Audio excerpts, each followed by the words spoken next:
हाँ सर।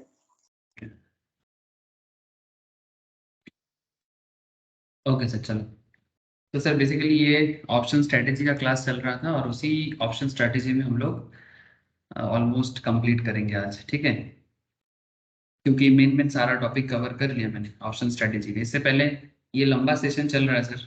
पहले हम लोगों ने ऑप्शंस, फ्यूचर एंड ऑप्शंस का बेसिक्स को डिस्कस किए। उसके बाद धीरे धीरे हम लोग ऑप्शन स्ट्रेटेजी पे आए, है ना सर। मतलब स्टॉक मार्केट में ट्रेडिंग करने के लिए जो फ्यूचर एंड ऑप्शन ट्रेडिंग होता है, उसमें ऑप्शंस के ऊपर एक अलग से स्ट्रेटेजी बनाया गया है सर। इसे तो बहुत तरह का स्ट्रेटेजी हो सकता है, बट हम लोग जो बेसिक्स एरिया है स्ट्रेटेजी का, अगर आपका बेसिक्स कंफर्म है ना, अगर आप बेसिक्स को अच्छे से समझते हो, तो कोई भी फैंसी जो भी स्ट्रेटेजी है वो सब आप यूज कर पाओगे, ठीक है। मतलब ऐसे देखो, स्ट्रेटेजी के नाम पे मार्केट में बहुत सारा बातें चलता है, बट इतना हर बात में दिमाग नहीं लगाना चाहिए। अगर आपका बेस क्लियर है तो कितना भी फैंसी बातें मार्केट में क्यों ना चले, कोई फ्रेंड बोल दे, कोई दोस्त बोल दे, कोई रिलेटिव बोल दे कि भाई ये स्ट्रेटेजी अपनाओ तो ज्यादा प्रॉफिटेबल रहोगे, वो स्ट्रेटेजी अपनाओ तो ज्यादा प्रॉफिटेबल रहोगे। सारा स्ट्रेटेजी हो सकता है कि आपका फ्रेंड या आपका रिलेटिव्स या आपके सीनियर्स या आपके जूनियर्स सभी शायद सही बोल रहा है, बट अगर आपका बेस स्ट्रांग नहीं है तो फिर आप कभी भी सही डिसीजन नहीं ले पाओगे, ठीक है। तो हम लोग लास्ट 10-12 क्लासेस में ऑप्शन स्ट्रेटेजी में काफी डेप्थ में डिस्कशंस किए। मैं आपको एक बार रिकॉल करा देता हूं कि हम लोग क्या क्या ऑलरेडी कर चुके हैं, और आज मैं आपके साथ ऑप्शन स्ट्रेटेजी में क्या बात करूंगा, कौन सा नया टॉपिक है जो मैं आज आपके साथ बात करूंगा। ऐसे तो मैं आपके साथ नॉर्मली जो स्ट्रेटेजीज है वो चर्चा कर चुका हूँ, बट ये स्ट्रेटेजी का एक स्पेशल इम्प्रोवाइजेशन है, ठीक है। आज तो मैं आपके साथ max pain and PCR ratio के बारे में बात करूंगा, ठीक है। ये आपके मन में शायद चल रहा होगा कि सर ये कहाँ से आ गया max pain and PCR ratio. Don't worry sir, मैं आपको दिखाता हूँ, स्क्रीन शेयर करता हूँ और एक एक करके बात करता हूँ सर। आजकल मार्केट में बड़ा ही पॉपुलर है ये मैक्स पेन पीशियर रेशियो।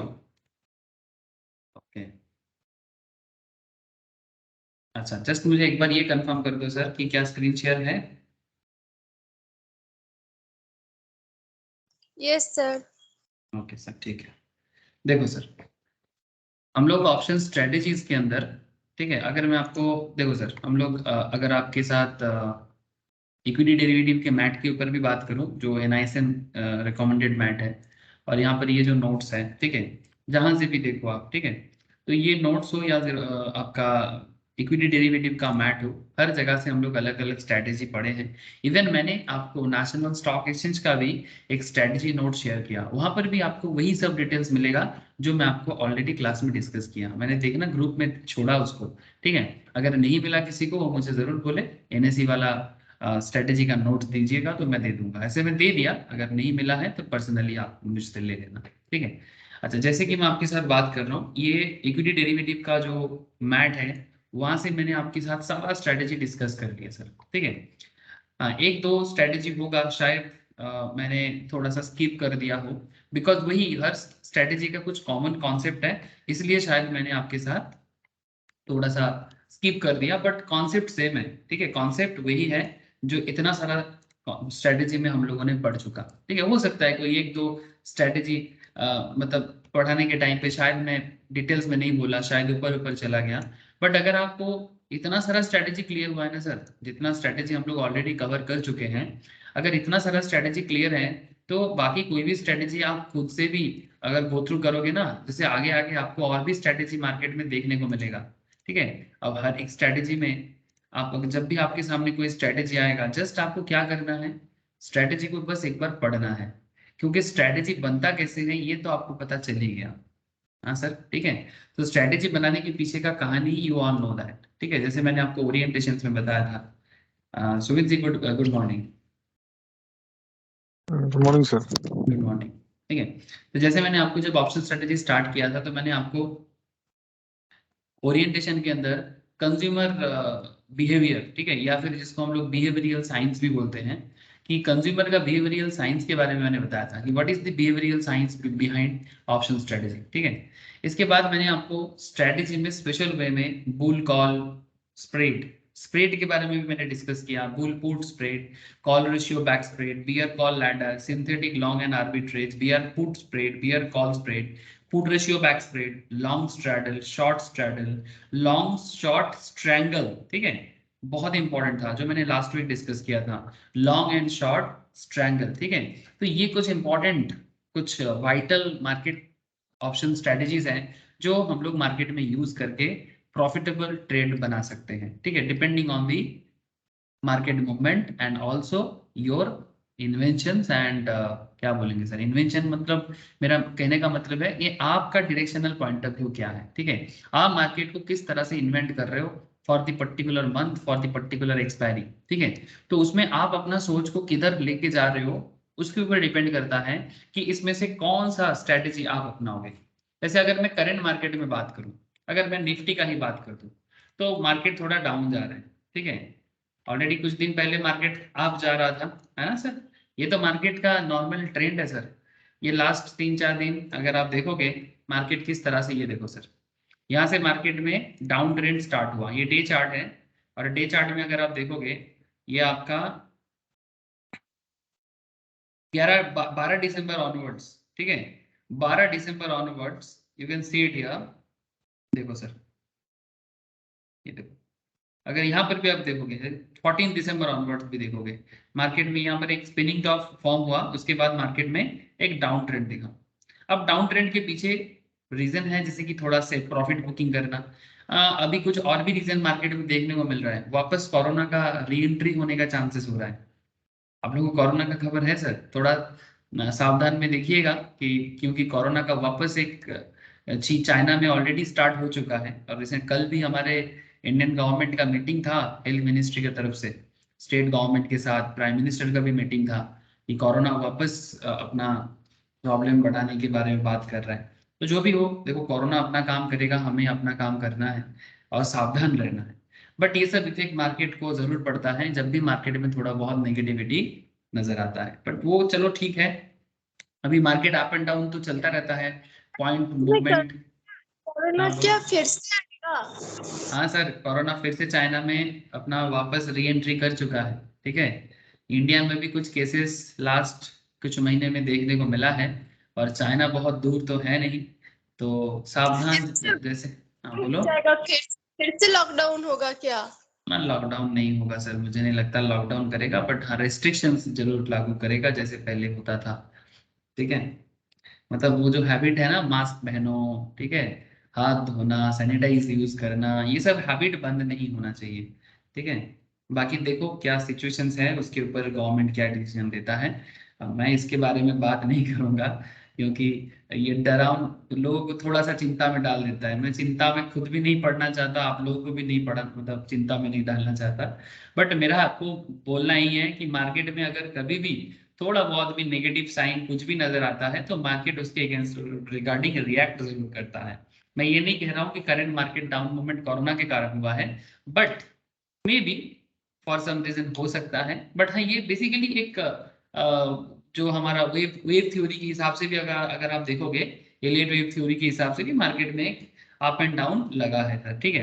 अब चलो वो जो 3-5 मूव है वो तो आप लोगों को पता है सर, जो लोग टेक्निकल ऑलरेडी कर चुके हो दे मस्ट नो, लेकिन मेरा अभी का सिचुएशन जो है सर वो मैं आपको एक स्पेशल पॉइंट पे लेके जा रहा हूँ।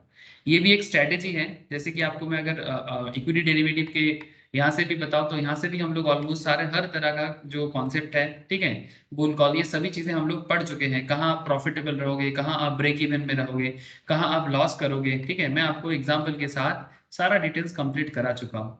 अब मैं आपको ना स्ट्रेटेजी छोड़ के थोड़ा एक दूसरे पॉइंट में लेके जा रहा हूँ। सर क्या है ये पॉइंट, सर ये पॉइंट काफी इंटरेस्टिंग है, ठीक है। सर मार्केट एक्सपायरी होता है ना सर, तो एक्सपायरी में मार्केट कहाँ खत्म होगा इसका आइडिया लगाना। सर क्या बात करते हो, ये आइडिया लग जाता है क्या कि एक्सपायरी में मार्केट कहाँ अपने आप को एंड कर सकता है, मतलब मार्केट एक्सपायरी किस पॉइंट में हो सकता है, ये आइडिया लगाना, ये आइडिया लगाने का जो तरीका है ये मैं आज आपके साथ डिस्कस करूंगा। थोड़ा सा ट्रिकी है, थोड़ा सा ट्रिकी है, बट इम्पॉसिबल नहीं है, समझ रहे हैं सुमित जी? हेलो, हम लोग जब मार्केट में ट्रेड लेते हैं, सुमित जी आप कनेक्टेड है कि नहीं? हाँ सर है। ठीक है सर। तो जैसे एक सिंपल एग्जांपल मैं आपको, जब भी हम लोग कोई पर्टिकुलर ऑप्शन चेन के थ्रू से या जब भी हम लोग कोई फ्यूचर या ऑप्शंस में हम लोग डेरिवेटिव चूज करते हैं, तो डेरिवेटिव चूज करने के बाद हमारे सामने एक्सपायरी डेट आता है ना सर। अब जब भी वो एक्सपायरी हमारे सामने आएगा, अब एक्सपायर कितने में करेगा, ठीक है, इसको लेके ट्रेडर के मन में हजारों सवाल चलता है कि एक्सपायर करेगा। और देखा जाता है सर 90% केस में एक्सपायर वर्थलेस होता है, specially for call options buyer, ठीक है। तो ये क्या एक्सपायर वर्थलेस होगा क्या, या फिर एक्सपायरी में सच में कुछ प्रॉफिटेबल सिचुएशन बन सकता है, ये सिचुएशंस हम लोग कैसे डिसाइड करेंगे, ठीक है, ये सिचुएशंस हम लोग कैसे डिसाइड करेंगे, इसी के बारे में मैं आज का चर्चा आपके सामने रखना चाहता हूँ। ठीक है, आप जब भी कोई ऑर्डर बुक देखोगे ना और निफ्टी के अंदर जाके, तो आपको ये सब डेटा देखने को मिलता है कि भाई कब ऑप्शंस खरीद रहे हो, कब एक्सपायर करने वाले हैं, तो ये सब आपको एनएससी के साइट के अंदर मिल जाएगा सर। ठीक है, तो मैं आपको ना इस पर्टिकुलर कॉन्सेप्ट को समझने के लिए या समझाने के लिए एक एग्जाम्पल्स और एक कैलकुलेशंस के सहारे मैं आपको ऑप्शन चेन थ्योरी के अंदर ये पॉइंट में बात करने जा रहा हूँ। और पॉइंट का नाम क्या है सर? सर पॉइंट का नाम है max pain and PCR ratio. Max pain and PCR ratio. अब now what is this max pain and PCR ratio? इसमें थोड़ा सा पेशेंस के साथ समझदारी रखना जरूरी है। ठीक है, max pen in the sense, pen in the sense जो पेन होता है ना सर, उसी को पेन बोला जा रहा है कि कितना मैक्सिमम पेन आप सह सकते हो। ठीक है, और PCR in the sense put call ratio को बोल रहा है सर, पुट और कॉल रेशियो को पीसीआर रेशियो बोल रहा है। ठीक है, अब नाउ पॉइंट इज दैट कि option pain theory requires you to be familiar with the concept of open interest also. ठीक है, इससे पहले भी हम लोग ओपन इंटरेस्ट के बारे में बात किए थे सर, याद होगा आप लोगों को, जब हम लोग ओपन इंटरेस्ट का पढ़ाई किए थे ऑप्शंस फ्यूचर ट्रेडिंग के अंदर, तब भी हम लोगों ने ओपन इंटरेस्ट के बारे में बातचीत किए थे, एग्जांपल्स भी क्रिएट किए थे कि ओपन इंटरेस्ट मार्केट में कितना ट्रेड बाकी है, मतलब कितना ट्रेड ओपन है सर, मतलब कितना लोगों ने अभी मार्केट में ट्रेड लेके रखा है बट कोई लिक्विडिटी नहीं हुआ है या फिर किसी भी तरह का एक्सपायरी नहीं हुआ है ओपन मार्केट में। ठीक है, तो इसी चीज को ओपन इंटरेस्ट कहा जाता है। इसके बेसिस पे मार्केट में प्राइस वेरिएशंस भी करता है। ठीक है, ओपन इंटरेस्ट के बेसिस में, तो इसका भी चर्चा कर लेंगे सर। ठीक है, तो ओपन इंटरेस्ट कैसे हमें ये पर्टिकुलर कॉन्सेप्ट को समझाने में हेल्प करेगा, उसका भी आपको आइडिया लग जाएगा। ठीक है, तो options pain theory and talk you about what I like and what about max pain. ठीक है, मतलब इसके बारे में बात करना है और ये मैक्स पेन के बारे में भी बात करना है। चलिए मैक्स पेन पे डायरेक्टली छलांग लगाते हैं। So now what is max pain theory? अब सवाल ये उठता है सर ये मैक्स पेन थ्योरी किसने बनाया, कब बना? ठीक है सर, ये थ्योरी ना काफी यंग थ्योरी है, ये बहुत पुराना थ्योरी नहीं है, मतलब नॉट फ्रॉम 1960s 70s, ऐसा नहीं है सर, ये 2004 के आसपास से आया है। मतलब अगर मार्केट के हिसाब से देखा जाए तो ये ऑप्शन पेन थ्योरी, ये जो मैक्स पेन थ्योरी है, ये जस्ट हार्डली 2004 के आसपास में मार्केट में इन्वेंशन हुआ था। So in essence this is still a very young theory and as far as जितना मुझे पता है सर, एकेडमिक या स्कॉलस्टिक पेपर्स के हिसाब से it makes one wonder why the academy has ignored this concept. मतलब ये इस चीज को क्यों इतना इग्नोर किया गया है, ये एक बड़ा सवाल है सर। ठीक है, बट कोई बात नहीं सर, सवाल तो हो सकता है कि इतना दिन से ये थ्योरी क्यों इग्नोर किया गया था। बट 2004 ऑनवर्ड्स, 2004 ऑनवर्ड्स इस पर्टिकुलर थ्योरी में धीरे धीरे मार्केट में प्रैक्टिस बढ़ने लगा, और जो मार्केट रिसर्चर है, जो मार्केट एक्सपर्ट्स है, वो लोग इस पर्टिकुलर कॉन्सेप्ट को लेके मैथमेटिकल कॉन्सेप्ट को यूज करके मार्केट को अंडरस्टैंड करने का कोशिश किया। अब ये थ्योरी क्या बताता है सर, ये मैक्स पेन थ्योरी हमें क्या सिखाता है? The theory of option pain stems as a corollary to the belief, ये बिलीफ होता है सर मार्केट में 90% of the options expire worthless.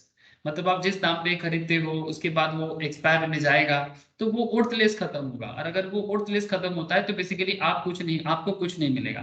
ठीक है, तो पॉइंट इज दैट, क्योंकि यहाँ पर देखो ऑप्शंस राइटर का ही दूसरा नाम है ऑप्शन सेलर। अब ये सब तो बेसिक बातें हैं, है ना, ऑप्शन राइटर कौन है, ऑप्शन सेलर कौन है, ये सब हम लोग ऑप्शंस बेसिक्स नहीं पढ़ चुके हैं, तो मैं बार बार उसको नहीं रिपीट करूंगा। तो कहने का मतलब ये सर, हेंस ऑप्शंस राइटर और option seller tend to make money more often, more consistently than the options buyer. बात समझे सर?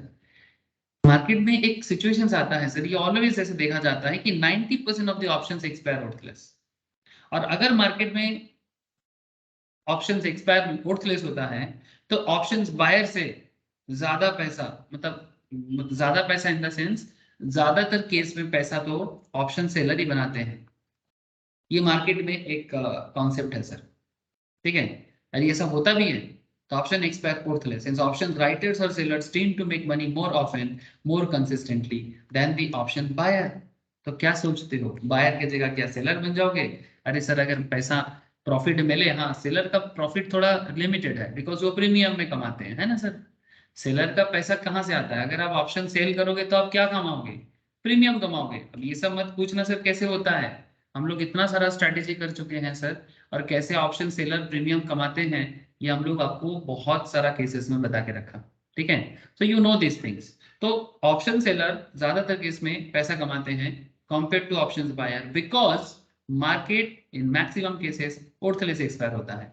अब ये सभी चीजें आपको धीरे धीरे मैं समझाता हूँ कि ऐसे सिचुएशंस में आपको क्या करना चाहिए और मैक्स पेन रेशियोज आपको क्या सिखाता है। सो वेट एंड लास्ट तक सुने, उसके बाद जो भी आपका सवाल हो हम लेंगे और मैं आपको घर पे इसको रिसर्च करने के बारे में भी बोलेंगे, ठीक है। So now if this statement is true, ठीक है, अगर ये जो बात यहाँ पर है सर ये अगर ट्रू है then we can make bunch of logical deductions. मतलब हम लोग अगर ये ऊपर वाला स्टेटमेंट ट्रू है, ठीक है, अगर ये बात सही है, मान लेते हैं कि ये स्टेटमेंट सही है और ऐसा होता भी है, तो कुछ लॉजिकल डिडक्शंस लेना पड़ेगा। मतलब कुछ ऐसा डिडक्शंस इन द सेंस कुछ ऐसे ऐसे पॉइंट पे हमें डिसीजन लेना होता है जो लॉजिकली मार्केट को समझने में हमें हेल्प करता है। नाउ यहाँ पर 5 पॉइंट है सर, इंपॉर्टेंट 5 पॉइंट्स, ध्यान दीजिएगा और फिर धीरे धीरे लॉजिकली समझिएगा। At any point only one party can make money. किसी भी समय में सिर्फ एक ही पार्टी पैसा बनाता है, that is either the options buyer और द ऑप्शन सेलर। दोनों एक साथ तो पैसा नहीं कमा सकते।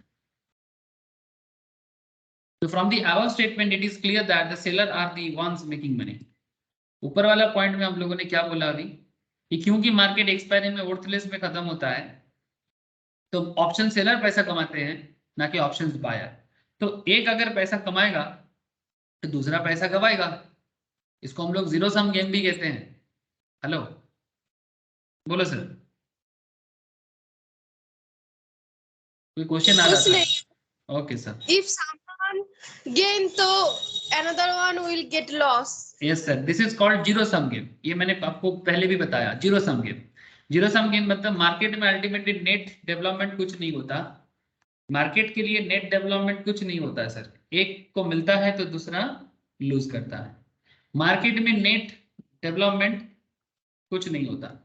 मतलब अगर मानो आपको पैसा मिल रहा है, ठीक है, अगर आप गेन कर रहे हो तो मेरा लॉस होगा, या आपका लॉस होगा तो मेरा गेन होगा, ठीक है।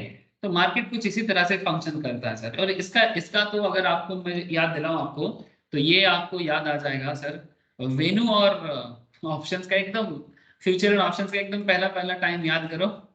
दोनों पर्टिकुलर बंदे को लेके हम लोग स्टार्ट किए थे, हाँ, और अभी हम लोग काफी डिटेल्स में पढ़ते पढ़ते हम लोग ऑलमोस्ट लास्ट में आगे पहुंचे। हाँ, आज का क्लास लास्ट ही है सर एक्चुअली, ठीक है। अब वेनु है और कौन था सर? अजय। याद है वेनु और अजय का कहानी? अरे सर वो रास्ता बन रहा था हाँ इसमें, हाँ हाँ सर, हाँ ब्रिज, ब्रिज बन रहा था, रास्ता फ्लाईओवर फ्लाईओवर। फ्लाईओवर बना था, तो किस तरह से जमीन का ऑप्शन ट्रेडिंग कर रहे थे हम लोग वेनु और अजय के बीच में। तो वहां पर भी हम लोगों ने देखा था एक कमा रहा था तो दूसरा गवा रहा था। तो वहां पर मोस्ट प्रोबेबली मुझे जितना याद आ रहा है कि वेनु सेलर था और अजय बायर था, ऐसा ही कुछ था सर, ठीक है। आई होप आपको भी याद है, हो सके तो एक बार रिवाइज कर लो।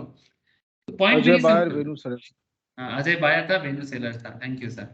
सो एग्जैक्टली ये जो बायर और सेलर के बीच में जो खेल खेला जाता है ना, इसमें कुछ कुछ assumptions भी होते हैं। At any point only one party can make money, that is either the option buyers or the option sellers, but not both. From the above statement it is clear that the sellers are the ones making money. Okay, ये first point.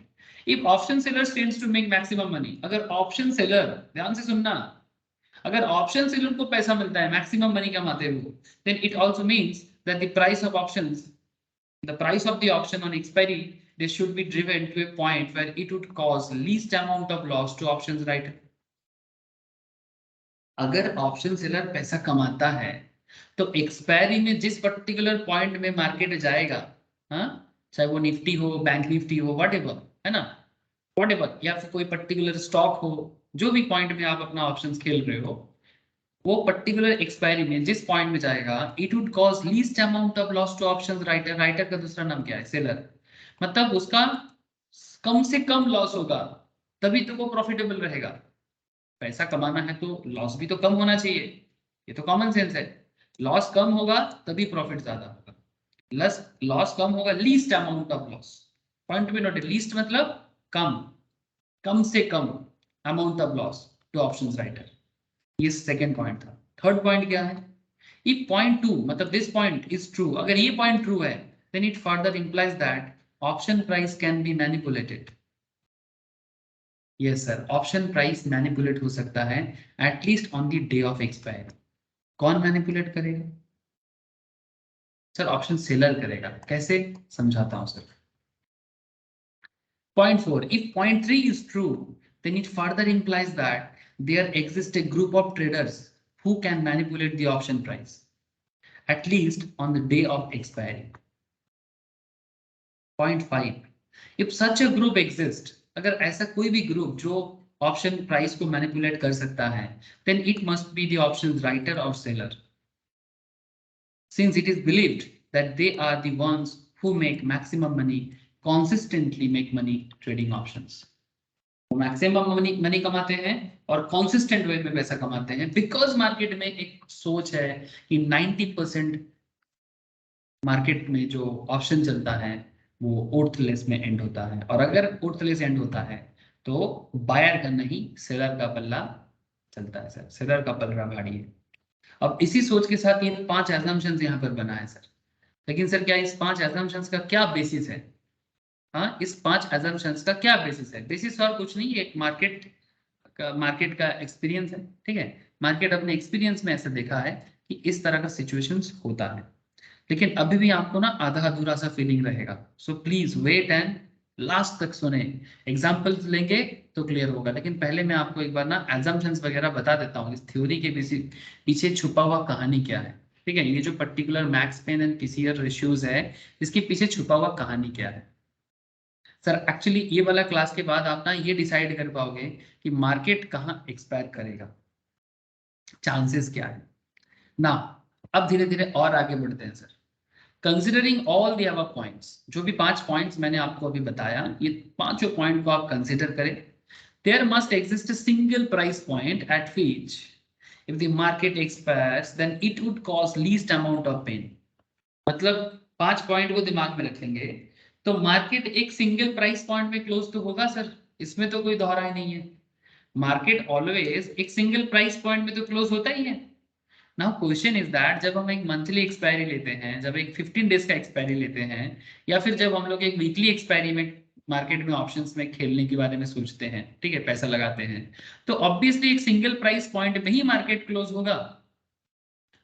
लेकिन हमें वो single price point ढूंढना है। There must exist a single price point at which if the market expires then it would cause least amount of pain to the options writer, या फिर आप इसको ऐसे भी पढ़ो, cause maximum amount of pain to options buyer. Hello sir, इसीलिए बात कहा ना मैक्स पेन। किसके लिए पेन? बायर के लिए पेन। अगर बायर के लिए मैक्सिमम पेन है तो सेलर के लिए मिनिमम लॉस है, मिनिमम पेन है। Least amount of pain to the writers और seller and maximum amount of pain to the options buyer. Opposite तो होगा, है ना। तो एक ऐसा प्राइस पॉइंट जरूर हमें ढूंढना पड़ेगा, और ऐसा मार्केट में मिल ही जाता है। लेकिन ये कैसे मिलना है, इसी के खोज में तो निकले हैं सर। सीकर्स, हम लोग सीकर्स का मतलब समझते हैं आप लोग? सीकर्स मतलब जो ट्रुथ ढूंढता है, ठीक है। तो हम लोग उसी ट्रुथ के पीछे भी भाग रहे हैं कि भाई वो कौन सा प्राइस पॉइंट है जहां पर बायर को मैक्सिमम पेन होता है और सेलर को लीस्ट अमाउंट ऑफ पेन होने का चांसेस है। If one can identify this price point, then it is most likely that this is the point at which market will expire. अगर आप वो प्राइस ढूंढ लेते हो ना सर, अगर आप वो प्राइस ढूंढ लेते हो तो यही प्राइस मार्केट एक्सपायर होने का चांसेस है। Option pain theory does just this. Option pain theory यही बताता है, identify the price at which the market is likely to expire considering least amount of pain is caused to options writers. Options writers को कम से कम loss होगा या pen होगा, ठीक है। ये प्राइस पॉइंट ढूंढना हमारा काम है। अब आपके मन में चल रहा होगा सर ये कैसे ढूंढेंगे? हाँ हाँ, ये कैसे ढूंढेंगे? ऐसे एक एक बड़ा सुंदर सा एक कबीर का एक दोहा है सर, ठीक है। अब सुने हैं कि नहीं पता नहीं सर, कबीर जी का बहुत ही पुराना बातें हैं। तो कबीर जी का एक दोहा है, तो उसमें एक छोटा सा लाइन है, तो बोलते हैं कि मोको कहाँ ढूंढे रे बंदे, मैं तो तेरे पास। सुना है आप लोगों ने कभी? हाँ, मोको मतलब मुझे कहाँ ढूंढते हैं रे, हाँ, मोको कहाँ ढूंढे रे बंदे, मैं तो तेरे पास। ठीक है, बड़ा अच्छा बोलता है सर। वैसा ही बात हो गया यहाँ पर भी, कि हम लोग कहाँ ढूंढ रहे हैं, सब तो पास ही होता है। हाँ, लेकिन प्रॉब्लम यही है कि हम लोग हर चीज को बहुत दूर का समझ लेते हैं ना, इतना दूर का समझ लेते हैं कि आसान चीज भी हमारे दिमाग से बाहर निकल जाते हैं। अब ये आसान चीज कैसे बताना है, ये देखो सर। अच्छा, optionspen.com formally defines option Spain. optionspen.com बोल के एक साइट होगा जहां पर आप ऑप्शन स्पेन के बारे में जानकारी ले सकते हो। ठीक है, देखना चाहोगे क्या? optionpen.com।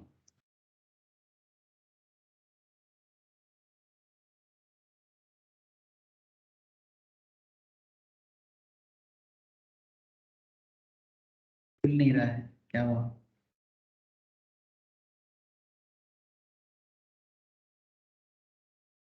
ठीक है सर, बाद में आप लोग एक बार ट्राई करना, ठीक है। मैंने तो ऐसे ही थोड़ा सा दिया यहाँ पर।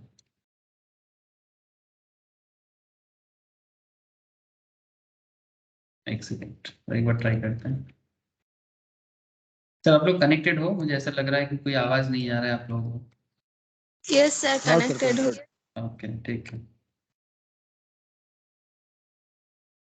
किसी कारण से ओपन नहीं हो रहा है सर, बाद में एक बार ट्राई करेंगे। ओपन हो गया। ये डोमेन अभी है नहीं, ठीक है चलो, इसीलिए नहीं दिख रहा है। कोई बात नहीं सर, लेकिन बात को समझे यहाँ पर। अभी ऑप्शन पेन के बारे में क्या बता रहे हैं sir? Option pain in the option market, wealth transfer between option buyer and the seller. ठीक है, जो आपको मैं स्टार्टिंग में बोल रहा था, जैसे आपने बोला ना, जैसे कोई गवाएगा तो, जैसे ये सर प्रिया ने बहुत अच्छा एक वर्ड यूज किया था सर, किसी को मिलने वाला है तो किसी को जाने वाला है ना। मतलब कोई गेन करेगा तो कोई लॉस करेगा। तो इसको भी हम लोग बंगाली में एक बड़ा सुंदर सा बात कहते हैं। हाँ, प्रिया को शायद जरूर पता होगा, आई थिंक सुमित जी को भी पता होगा, क्योंकि सुमित जी तो यही के हैं, बंगाल का ही पैदाइश है। अब एक का बात करते हैं कि किसी का कारो पौष मास तो कारो सर्वनाश, ऐसे पौष मास आ गया होगा ठंड के मौसम में, ठीक है। करो पौष मास करो सर्वनाश, मतलब किसी को पैसा मिलता है तो किसी का पैसा चला जाता है। तो it's a zero sum game sir. So on the option expert days, the underlying stock price often moves towards a point that brings maximum loss to options buyer. This specific price calculated based on all outstanding options in the market. This outstanding options और कुछ नहीं sir, open market है, ठीक है। ये open trade है sir, ये यही ओपन इंटरेस्ट जिसको हम लोग बोलते हैं, कि मतलब जितना लोग मार्केट में ऑलरेडी ट्रेड लिया है, जो ऑलरेडी अभी एक्सपायर नहीं हुआ है, कितना मार्केट में ऑप्शंस ओपन है, outstanding options in the market is called options pain. Option pain is a proxy for the stock price manipulations. Option pain जो है ना सर, ये एक्चुअली स्टॉक प्राइस को मैनिपुलेट करते हैं, target by option selling group. अब चलो देखते हैं कैसे होता है, कैलकुलेशंस क्या है। अब ये तो आपको बैकग्राउंड समझ में आ रहा है, धीरे धीरे दिमाग में जा रहा है कि हाँ कुछ तो होने वाला है, बट क्या होने वाला है अभी भी समझ में नहीं आ रहा है। तो हम लोग अभी मैक्स पेन को कैलकुलेट करेंगे। अब कैसे कैलकुलेट करना है, ध्यान से देखिएगा sir. Here is a step by step guide to calculate the max pain value.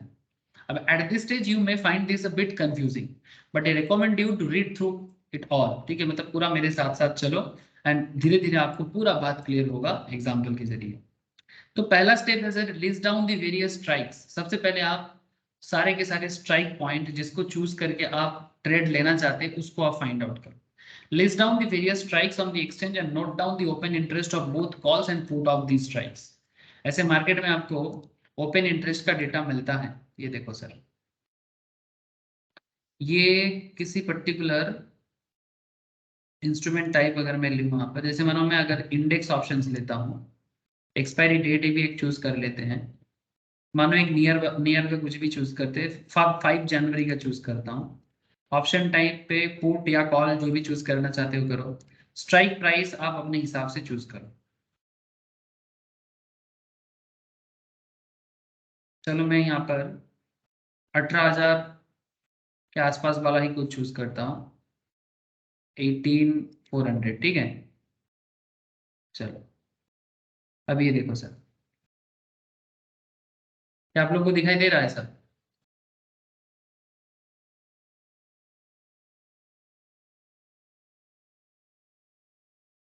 अगर मैं इसमें क्लिक करूंगा, ये देखो आपको यहाँ पर ना,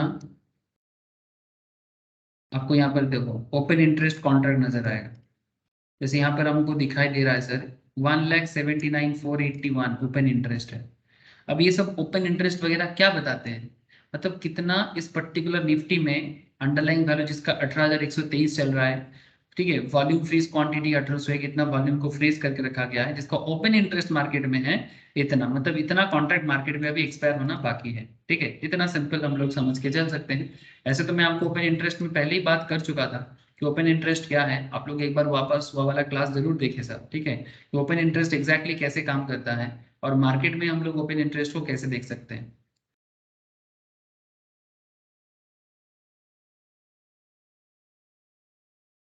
इवन मैंने आपको जब ओपन ओपन इंटरेस्ट समझाया था, जैसे यहाँ पर एक एग्जांपल था सर निफ्टी का, ये देखो सर निफ्टी निफ्टी का चल रहा था इंस्ट्रूमेंट में, ये देखो 26 मार्च को एक्सपायर होने वाला एक इंडेक्स डेरिवेटिव था, जिसमें निफ्टी का वैल्यू चल रहा था करंट मार्केट में 8993 का। लेकिन अगर आप ओपन इंटरेस्ट देखो तो कितना था, 2,78,69,800 का ओपन इंटरेस्ट था। मतलब इतना ट्रेडिंग एक्टिविटी मार्केट में अभी ओपन है, जो आउटस्टैंडिंग लेवल में है, अभी ये क्लोज नहीं हुआ है, मतलब सेट ऑफ नहीं हुआ है सर। ठीक है, इसको ओपन इंटरेस्ट कहते हैं और इस पे काफी कुछ डिपेंड करता है, इस पे काफी कुछ डिपेंड करता है कि कितना मार्केट में ओपन इंटरेस्ट अवेलेबल है। जैसे कि इसको समझाने के टाइम पे मैंने आपको दो कॉन्सेप्ट बताया था, एक वॉल्यूम के बारे में बात किया था, ठीक है, वॉल्यूम, ट्रेडेड वॉल्यूम कॉन्ट्रैक्ट। ठीक है, जैसे यहाँ पर आप देख सकते हो ट्रेडेड वॉल्यूम, ये बेसिकली क्लोज होने के बाद पता चलता है कि कितना बाई सेल हुआ है। ठीक है, बट ओपन इंटरेस्ट वो नहीं है, ओपन इंटरेस्ट है कि कितना लोग, कितना सारा मार्केट में ओवरऑल मतलब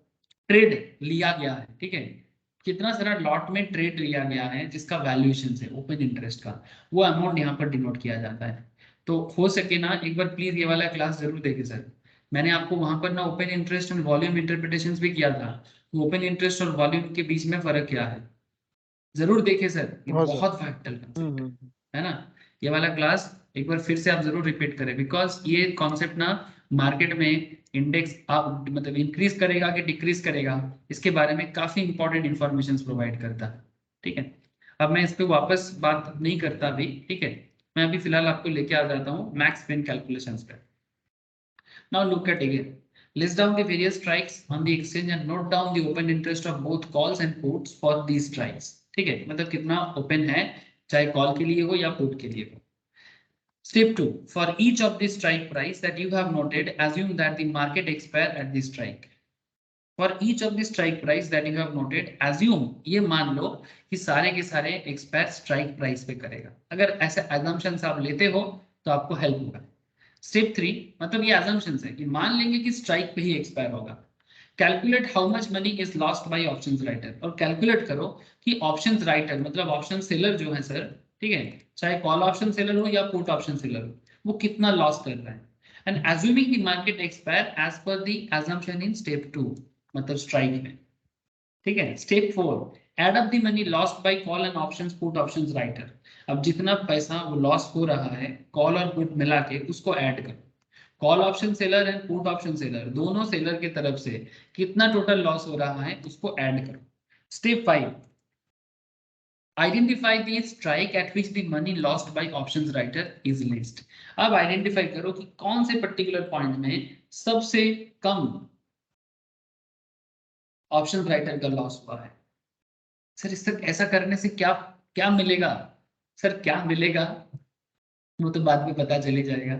पहले पेड़ तो लगाते हैं ना, फल मिलेगा कि नहीं मिलेगा वो तो पेड़ बढ़ने के बाद ही समझ में आता है। हाँ सर, पहले पेड़ तो लगाओ, पहले ही फल खाने का इच्छा। ठीक है सर, समझ जाएंगे सर, अभी थोड़ा सा रुक जाओ। सो ये जो 5 स्टेप्स मैंने आपको यहाँ पर अभी बताया, ये 5 स्टेप्स और कुछ भी नहीं, ये 5 step actually max pain calculation का एक टेक्निक है। ठीक है, अब ये टेक्निक प्रैक्टिस के साथ साथ डेवलप हो जाता है सर। ठीक है, but this is a very interesting technique in option trading in nowadays. ठीक है, so this level at which least amount of money, आपको बेसिकली ये ढूंढना है कि least amount of money is lost by option writer is that point at which maximum pain is cost to options buyer. अगर आप कम से कम ऑप्शंस राइटर का लॉस अमाउंट को ढूंढ लेते हो तो इतना समझ लो कि जितना अमाउंट ऑप्शंस राइटर का कम से कम लॉस है वही अमाउंट एक्चुअली ऑप्शन बायर का मैक्सिमम पेन है। ठीक है। So therefore this is the price at which market is most likely to expire. और वही पर्टिकुलर पॉइंट है जहां पर ऑप्शंस राइटर और ऑप्शंस बायर के बीच का जो सिचुएशन है, क्लैश जो है सर, वो मिल वाला पॉइंट, वो मिलन वो देखने को मिलेगा। ठीक है, मार्केट कहाँ एक्सपायर करेगा। अब थोड़ा सा आगे एग्जांपल देखें, क्लैरिटी हो जाए। Let us take a very simple example to understand this. For the sake of this example, I will assume there are only 3 Nifty strikes available in the market. मैंने यहाँ पर just simplicity किया। ऐसे तो market में strike बहुत होगा sir, जब हम लोग ऑप्शन चेन यूज करते हैं कितना सारा स्ट्राइक हमें मिल जाएगा। हाँ, लंबा लिस्ट है ना। स्ट्राइक हम लोग कुछ भी चूज कर सकते हैं। जैसे करंट मार्केट चल रहा है सर, कहाँ चल रहा है करंट मार्केट 147 पे। ठीक है, ये करंट मार्केट एरिया है, करंट मतलब क्या बोलेंगे उसको, स्पॉट एरिया है। ठीक है, लेकिन अगर आप एटीएम को देखो तो 18,150 चल रहा है। ठीक है, ये आपका हो गया आईटीएम एरिया, कॉल के बारे में बात कर रहा हूँ। ठीक है, और ये आपका हो गया ओटीएम एरिया। अगर आप पुट के बारे में सोचो तो ये आपका हो गया ओटीएम एरिया और ये आपका हो गया आईटीएम एरिया। तो स्ट्राइक का तो पूरा एकदम भरमार लगा हुआ है, स्ट्राइक तो बहुत सारा है। बट हम लोग थोड़ा सिंप्लिसिटी के लिए 3 स्ट्राइक चूज करके आगे बढ़ेंगे सर। ठीक है, सारे स्ट्राइक लेके ऐसे भी मार्केट में कुछ भी डिसाइड करना पॉसिबल नहीं है, तो आपको थोड़ा सा तो स्पेसिफिक होना पड़ता है। तो हम लोग भी यहाँ पर थोड़ा स्पेसिफिक होते हैं और 3 स्ट्राइक जोन चूज कर रहे हैं। तो हम लोगों ने अभी इंडेक्स का जो डेटा हम लोग यहाँ पर लिए हैं, ये निफ्टी का ही डेटा है, पुराना डेटा है सर, बट कोई बात नहीं। चाहे निफ्टी 7,700 में चले या चाहे निफ्टी 18,000 में चले, बात तो वही है। मार्केट आपको अल्टीमेटली वही कॉन्सेप्ट में बात करेगा। तो यहाँ पर सिर्फ 3 Nifty strikes available. I have made a note the open interest for both call and put options respective strike. मतलब ये जो ओपन कॉल ऑप्शंस और open interest and put options of open interest का डेटा यहाँ पर NSC से put कर दिया गया और कुछ नहीं सर। ये डेटा एनएससी से मिल जाता है, इसको हम लोग बस पुट कर रहे हैं। अब इसको आप खुद से भी एक्सेल शीट में बना सकते हो, मैं दिखाता हूँ कि एक्सेल शीट कैसे बनाओगे, बट फिलहाल आप एग्जाम्पल को समझो, इसके पीछे का कैलकुलेशंस को समझो, तो देखना आपको ये जो कॉन्सेप्ट है कितना आसान लगेगा। अब मैंने यहाँ पर 3 ऑप्शन चूज किया सर, 3 स्ट्राइक, 7,700, 7,800 एंड 7,900, 7,800, 7,700 एंड 7,900। 7,700 जब स्ट्राइक मैंने चूज किया तो उस टाइम पे कॉल ऑप्शंस ओपन इंटरेस्ट चल रहा था 1,82 लाख, सही बोल रहे क्या ये, सॉरी 18,23,400, सॉरी 18,23,400। पुट ऑप्शंस का चल रहा है 57,83,025।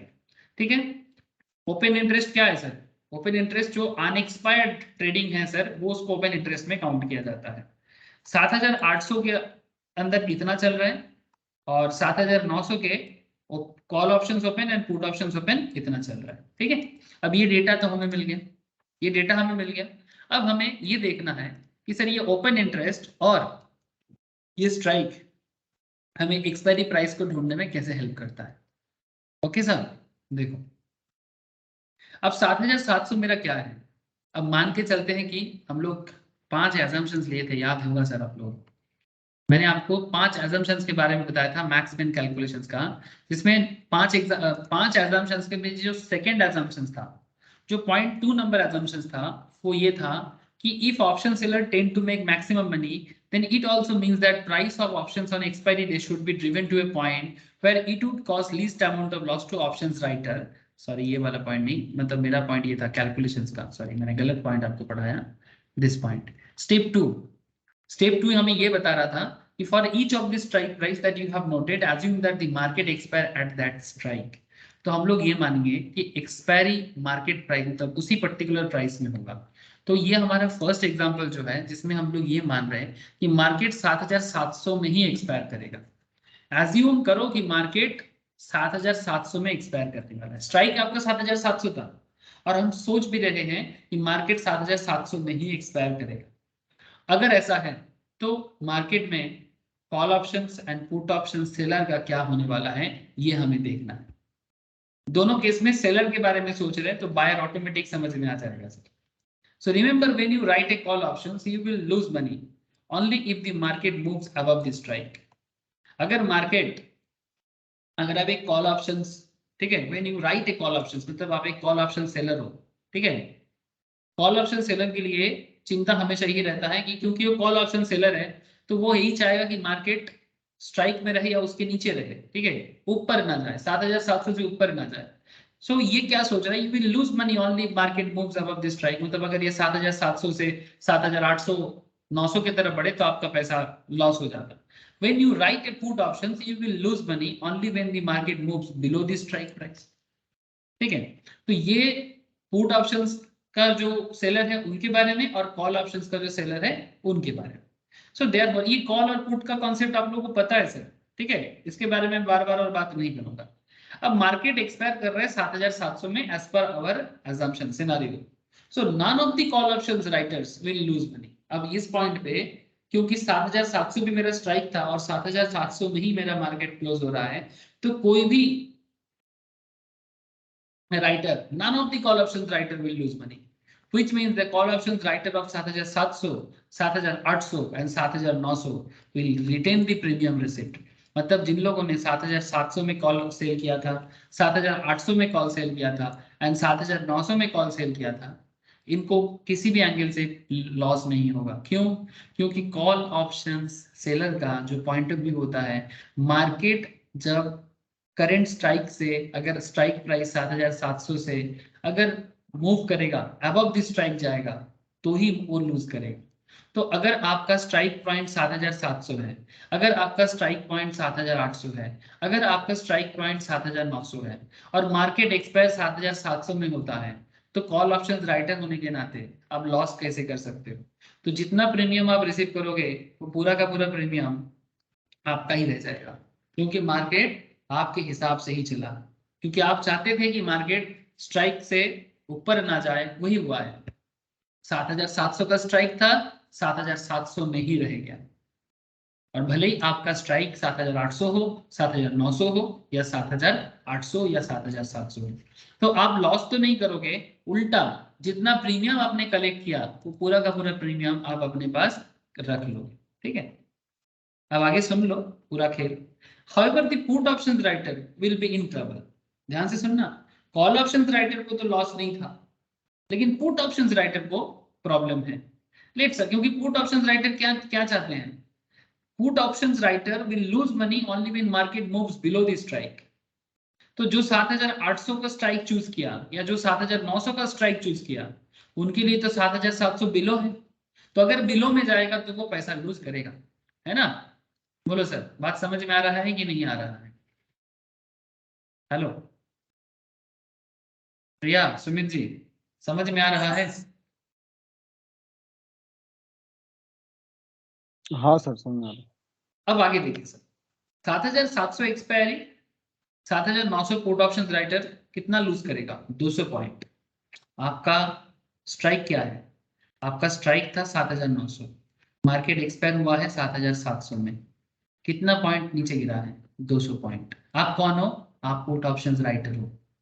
आप पुट ऑप्शंस राइटर हो मतलब आप पुट ऑप्शंस का सेलर हो। अब ये पुट ऑप्शन सेलर का लॉस का ही सिचुएशन है कि वो मार्केट करंट मूवमेंट से नीचे जा रहा है, ठीक है, क्योंकि पुट ऑप्शन सेलर पैसा तभी लॉस करता है जब market moves below strike price होता है। तो कितना पॉइंट लॉस करोगे? 200 पॉइंट। अब आपको ये देखना है ओपन इंटरेस्ट कितना था। 7,900 पुट ऑप्शन राइटर के केस में 7,700 एक्सपायरी में ओपन इंटरेस्ट कितना था? चलो देखते हैं पुट ऑप्शंस में ओपन इंटरेस्ट कितना है, मतलब कितना अनएक्सपायर्ड ट्रेडिंग है। ये देखो पुट ऑप्शन कितना अनएक्सपायर्ड है, मतलब आउटस्टैंडिंग कितना है? 25,59,000 ये पुट ऑप्शंस का है।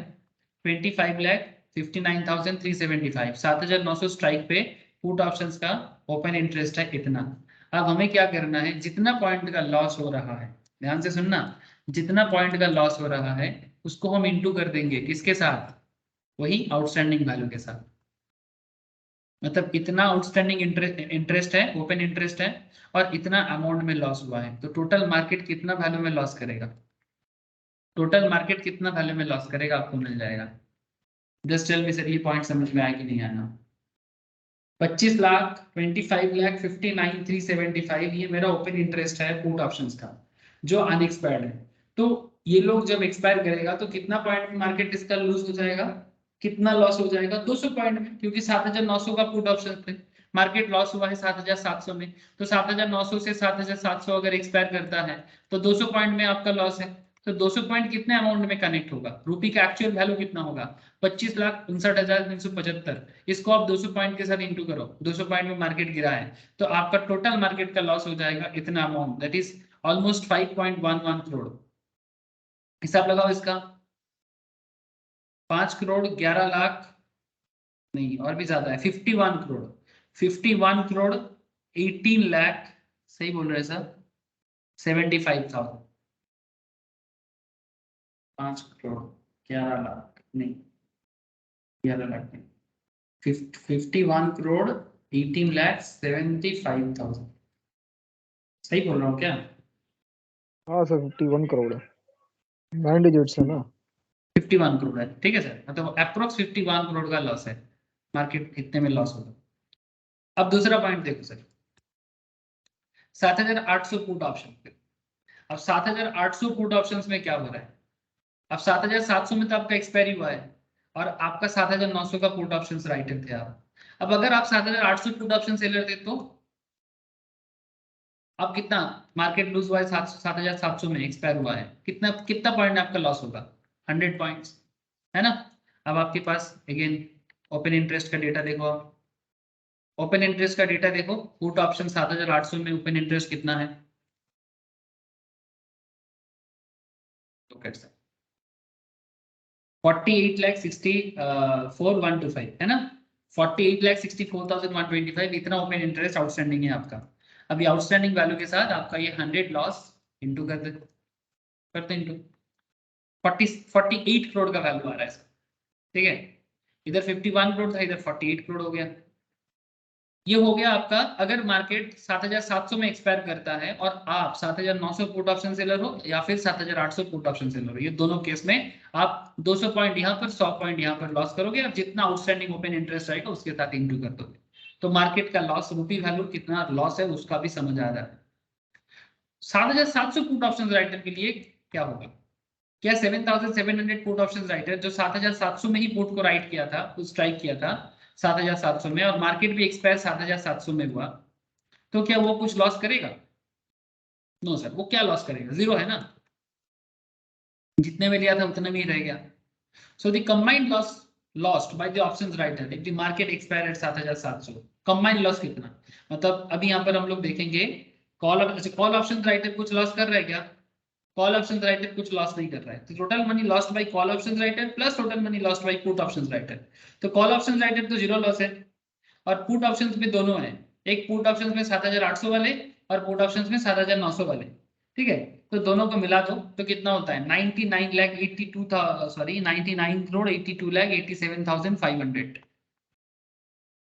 ये total money lost by call option writer plus total money lost by put option writer, ठीक है, दोनों को मिला के मेरा इतने का लॉस होता है, जहां पर कॉल ऑप्शन के कोई लॉस नहीं है और पुट में जब स्ट्राइक 7,800 रहा है, जब स्ट्राइक पुट ऑप्शन राइटर जो 7,900 का है और 7,800 का दोनों मिला के मेरा इतने का वैल्यू दिख रहा है। अब मैथ तो समझ में आ गया होगा सर, मैथमेटिकली कोई प्रॉब्लम अभी तो होना नहीं चाहिए, ठीक है। So keep in mind that, अब इसमें आपको कुछ चीजें दिमाग में रखना होगा, keep in mind that total money lost by call option writer, total money lost by call options writer equals to money lost by 7,700 call options writer plus money lost by 7,700 call options writer and money lost by 7,900 call options writer, यही होता है money lost by call options writer, मतलब call option seller जो है sir उनका total money lost कैसे calculate करना है, वही same to same concept. Likewise the total money lost by put options writer, money lost by 7,700 PE मतलब put options writer, money lost by 7,800 put options writer and money lost by 7,900 put options writer, तीनों को add करोगे तो आपको मिलेगा। और in our example call options का कुछ भी लॉस नहीं हुआ था, जो लॉस हुआ था 7,700 एक्सपायरी में वो सिर्फ और सिर्फ पुट ऑप्शंस को हुआ था, पुट ऑप्शंस राइटर को ही हुआ था, कॉल ऑप्शंस राइटर को लॉस नहीं हुआ था in this current example. Now हम लोग अभी मूव ऑन कर रहे हैं सर 7,800 में, ध्यान से सुनना, अगर आपको सिनेरियो 1 समझ में आ गया ना, अब सिनेरियो 2 पानी बराबर होना चाहिए। अब मार्केट 7,700 की जगह 7,800 में एक्सपायर कर रहा है और अगर आप एक 7,800 ऑप्शन राइटर हो तो आपका क्या होगा, at 7,800 the following call option writer would lose money, कौन कौन लूज करेगा, 7,700 call option writer market expire हुआ है 7,800 में और आपने ऑप्शंस को, कॉल ऑप्शंस को स्ट्राइक किया था 7,700 में पुट को, ठीक है, सॉरी कॉल नहीं पुट को। तो पुट वाले क्या चाहते हैं, वो मार्केट आगे ना जाए यही सोचता है। तो 7,700 call options writer would loose 100 points. Sorry मैं पुट बोल दिया बार बार गलत से, ये कॉल है, ठीक है। तो कॉल का क्या है, वो ये नहीं चाहता कि मार्केट मूव करे, मतलब 7,800 से अगर वो 7,700 से अगर वो 7,800 में चले जाए तो उसके लिए लॉस है। किसके लिए, कॉल ऑप्शन सेलर के लिए। कॉल ऑप्शन सेलर के लिए लॉस है, तो वो 100 पॉइंट लॉस करेगा। अब इसको आप मल्टीप्लाई कर दो ओपन इंटरेस्ट के साथ, तो अगेन आपको वही मिल जाएगा। अब ये वैल्यू कहाँ से आया, 18,23,400 यहाँ से आया। कॉल ऑप्शन 7,700 स्ट्राइक में कॉल ऑप्शन का ओपन इंटरेस्ट देखो 18,23,400। इसके साथ अगर मार्केट 7,800 में एक्सपायर करता है तो आप 100 पॉइंट लॉस में जाओगे, बिकॉज आप एक कॉल ऑप्शन सेलर हो और कॉल ऑप्शन के ओपन इंटरेस्ट जितना है उसके साथ आप इंटू कर दो, तो आपको मार्केट कितने वैल्यू में लॉस करेगा उसका पता चल जाएगा। सर बोलो कैलकुलेशन क्लियर हो रहा है कि नहीं हो रहा है, प्लीज इतना मुझे बताओ। अगर कोई डाउट है तो मैं फिर से समझाऊंगा, बट प्लीज टेल मी कि क्लियर हुआ कि नहीं। सर थोड़ा थोड़ा क्लियर हुआ। थोड़ा थोड़ा क्लियर हुआ, मैं फिर से एक बार बताता हूँ। देखिए सर 7,800 ये दूसरा सिनेरियो है। अब मैं दूसरे सिनेरियो में ये समझ रहा हूँ कि मार्केट एक्सपायर करेगा, मार्केट एक्सपायर होगा 7,800 में, ठीक है। अब जब मार्केट 7,800 में एक्सपायर करेगा और अगर आप एक कॉल ऑप्शन सेलर हो, ध्यान से सुनना बात को, सी मतलब कॉल ऑप्शन ना सर, तो अगर आप एक कॉल ऑप्शन राइटर हो या सेलर हो, राइटर कहीं तो दूसरा मतलब है सेलर, ये सब तो बेसिक में पढ़े हैं हम लोग। तो अगर मार्केट हाँ सर, हाँ। अगर मार्केट एक्सपायर करता है 7,800 में और अगर आप एक कॉल ऑप्शन सेलर हो, अब कॉल ऑप्शन सेलर हो और आप कॉल ऑप्शन सेलर में स्ट्राइक क्या चूज किए थे, 7,700। So point to be noted sir, 7,700 call option जिसने स्ट्राइक किया था और जब मार्केट 7,800 में क्लोज हुआ, अब एक कॉल ऑप्शंस राइटर के लिए ये प्रॉफिटेबल सिनेरियो है कि लॉस मेकिंग सिनेरियो है। क्योंकि कॉल ऑप्शन सेलर हमेशा यही चाहता है कि मार्केट जब डाउन जाएगा तभी वो कमाए। मार्केट अगर स्ट्राइक से ऊपर चला जाता है ना, मूव ऑन करता है, तो उसका लॉस होता है। ये बात हम लोग अभी आपको रिपीट भी की है। ऐसे तो मैं बेसिक्स पढ़ाने के टाइम पे, ऑप्शंस बेसिक्स पढ़ाने के टाइम पे ही बोला था, बट फिर भी हमने आपको अभी पढ़ाते पढ़ाते बात को कहा था कि याद रखिए सर कि एक कॉल ऑप्शन सेलर तभी पैसा कमाता है जब मार्केट डाउन में जाता है स्ट्राइक से, और अगर स्ट्राइक से मार्केट ऊपर की तरफ गया, ठीक है, तो वो लॉस करेगा, तो वो लॉस करेगा। ये पॉइंट भी मैंने आपको बोला, ये वाला। When you write a call हाँ हाँ options, sir. you will lose money only if market moves above the strike. So अगर आपका स्ट्राइक 7,700 है और अगर मार्केट 7,800 की तरफ जाता है तो आप पैसा लॉस करते हैं, जितना मूव करेगा उतना लॉस आपका। तो एक कॉल ऑप्शन राइटर ऑलवेज चाहता है कि मार्केट नीचे जाए तभी वो प्रॉफिट करेगा, ठीक है। लेकिन हम लोग क्या लिए यहाँ पर, हम लोग एक्सपायर को 7,800 मान रहे हैं और स्ट्राइक है मेरा 7,700। तो अगर 7,700 स्ट्राइक है और मार्केट 7,800 में जा रहा है और अगर मैं एक कॉल ऑप्शन सेलर हूं तो मैं तो लॉस खाऊंगा। पुट वाले अलग सोचते हैं, put options will lose money only when market moves below the strike. मतलब अगर 7,700 से अगर मार्केट 7,600 7,500 में जाता है तो वो पैसा लॉस करेगा, मार्केट अप होने से नहीं करेगा, ठीक है। ये सिंपल सा कॉन्सेप्ट है पैसा लॉस का और ना लॉस का। अब इसी कॉन्सेप्ट में ये 7,800 वाला कॉल ऑप्शंस का खेल खेल खेल रहा है। तो इसमें एक कॉल ऑप्शन सेलर का 100 पॉइंट का लॉस है, लेकिन आप ओपन इंटरेस्ट के साथ उसको इंटू करोगे तो आपका मार्केट में कितना वैल्यू ऑफ रुपी लॉस होगा इसका पता चल जाएगा। सिमिलरली अगर 7,800 और 7,900 देखें, अब अगेन ध्यान से सुनना, 7,800 में और 7,900 में call option seller, call option seller कोई पैसा लॉस नहीं करेगा। क्यों, क्योंकि 7,800 में आपका स्ट्राइक था, आपका स्ट्राइक था 7,800 और मार्केट भी एक्सपायर हुआ है 7,800, तो जीरो है। 7,800 माइनस 7,800 तो यहाँ पर तो जीरो है ना, आप कोई पैसा लॉस नहीं कर रहे हो। लेकिन 7,900 में भी आपका कोई लॉस नहीं है, 7,900 में भी आपका कोई लॉस नहीं है, क्योंकि 7,800 में, अच्छा 7,800 आपका स्ट्राइक था, ध्यान से सुनना, 7,800 आपका स्ट्राइक था और मार्केट एक्सपायर होता है सॉरी मैं गलत बोला, 7,900 आपका स्ट्राइक था, 7,900 आपका स्ट्राइक है और मार्केट एक्सपायर हो रहा है 7,800 पे। अगेन मार्केट मूव करता तो लॉस होता, मार्केट तो नीचे रहा है ना। तो 7,800 कॉल ऑप्शन से 7,900 कॉल ऑप्शन में एक ऑप्शन कॉल ऑप्शन सेलर कोई पैसा लॉस नहीं करेगा, ठीक है। लेकिन अब दूसरा सिनेरियो देखो, तो यहाँ पर एक ही लॉस है सर, कॉल ऑप्शंस के लिए एक ही लॉस है। अगर मार्केट 7,700 स्ट्राइक का था उसका और मार्केट एक्सपायर हुआ है 7,800 में, तो कॉल ऑप्शन सेलर के लिए एक ही लॉस का सिनेरियो है जब मार्केट टोटल इतना अमाउंट लॉस करेगा। अब हम लोग थोड़ा दूसरा आगे बढ़ते हैं सर, 7,700 एंड 7,800 पीई मतलब पुट ऑप्शंस, ठीक है। अब 7,700 पुट ऑप्शन से 7,800 पुट ऑप्शंस में सेलर कोई पैसा लॉस नहीं करेगा। क्यों? क्योंकि अगर आपका स्ट्राइक 7,700 है और मार्केट 7,800 में एक्सपायर हुआ है, तो आपने जैसा चाहा था वैसा ही हुआ, मार्केट नीचे तो नहीं गया, नीचे जाने से लॉस करते, ऊपर गया है तो पुट ऑप्शन सेलर का लॉस नहीं है, और 7,800 से 7,800 को हटाओ तो भी लॉस नहीं है। लेकिन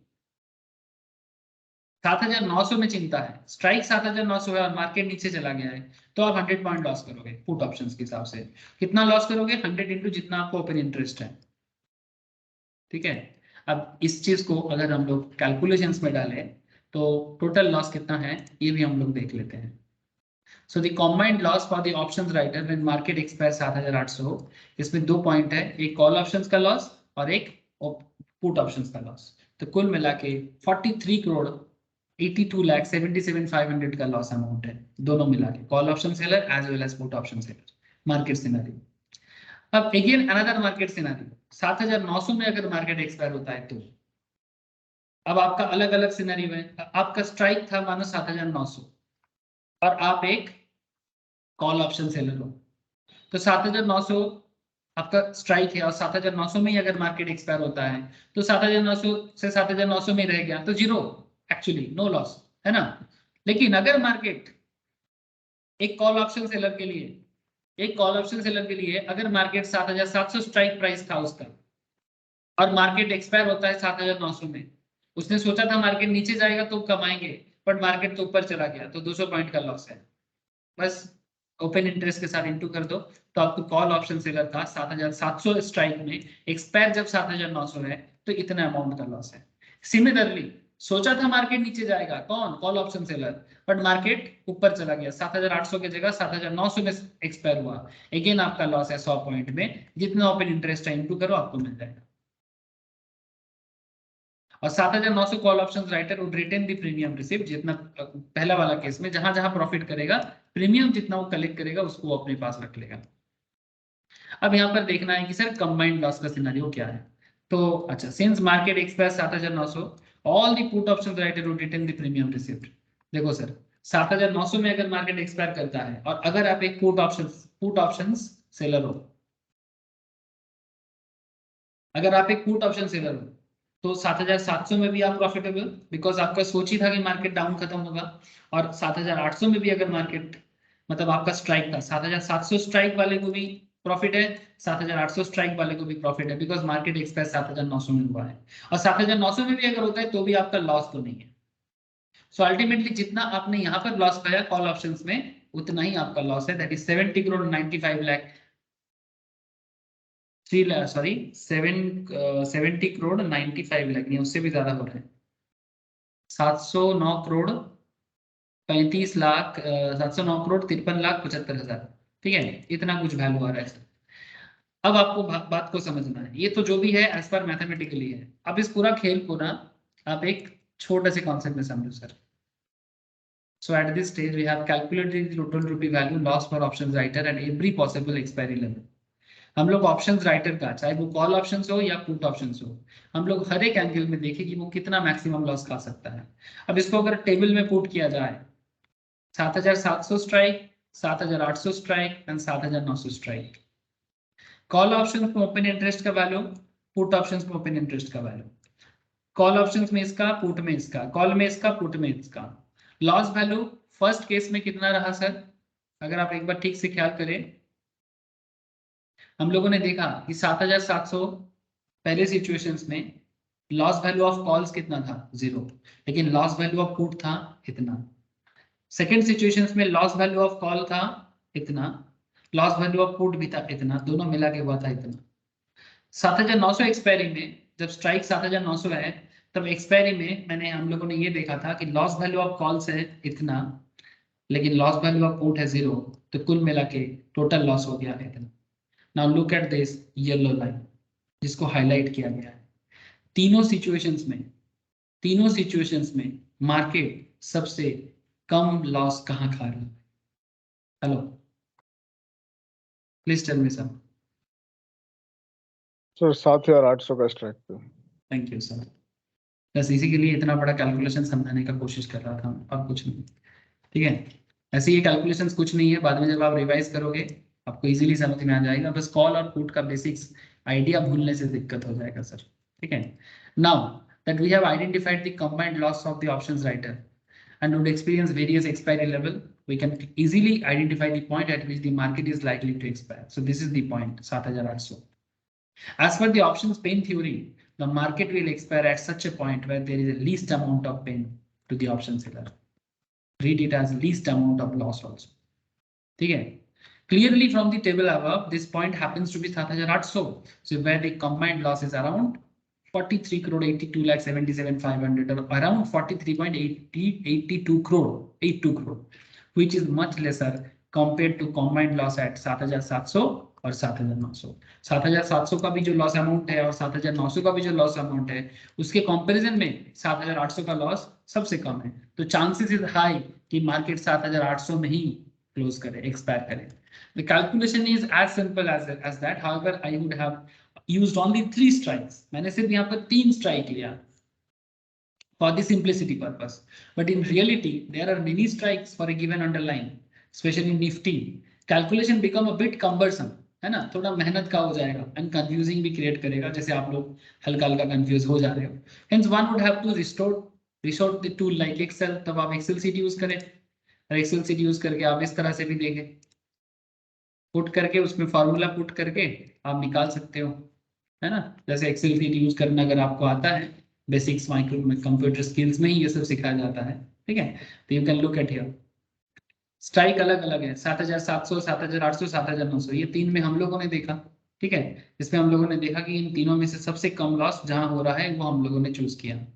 लेकिन अगर आप अलग अलग स्ट्राइक लोगे तो टोटल वैल्यू ऑफ कितना, total call open interest, put open interest, cumulative call, cumulative put और टोटल वैल्यू, आप इस तरह से भी देख सकते हो कि कहां पर आपका लॉस सबसे कम हो रहा है। ठीक है, ये भी एक तरीका है मार्केट को अंडरस्टैंड करने का। सेम कॉन्सेप्ट है, बस उसको एक्सेल शीट में पुट किया गया। Okay sir, now for all the available strikes we assume market would expire at the point, market would expire at that point and then compute the rupee value of the loss for call options and put options title, and this value is shown in the last column titled total value. ठीक है, so once you calculate the total value, ये जो total value आपको दिख रहा है, we simply have to identify the point at which the least amount of money is lost by the options writer, and you can identify this by plotting the bar graph of the total value, and the bar graph will look like this. अब इसी value को, जो ये जो value हम लोगों ने यहाँ पर देखा ना कि सबसे कम लॉस कहां पर हुआ है, अगर आप इस पर्टिकुलर पॉइंट को देखो सर, स्ट्राइक जब 7,000 से लेके 8,600 स्ट्राइक तक, टोटल वैल्यू में भी आप देख सकते हो सबसे कम लॉस अमाउंट तो यही है 7,800 में। अब इसको ग्राफ में पुट करो सर, एक्सेल में भी ग्राफ बन जाता है ना सर, तो just put this on the graph. अब जब आप ग्राफ में पुट करोगे तो ये इजी टू अंडरस्टैंड हो जाएगा, और ग्राफ में आप एक एक्सिस बनाओ, this is the x axis and this is the y axis, and ये वाला साइड टोटल वैल्यू के लिए दे दो और ये वाला साइड आप स्ट्राइक के लिए दे दो। एंड नाउ अगर आप इसको पूरा प्लॉट कर दिए तो सबसे कम लॉस सिचुएशंस क्रिएट हो रहा है इस पॉइंट पे, and this point is known as least amount of loss to the option seller.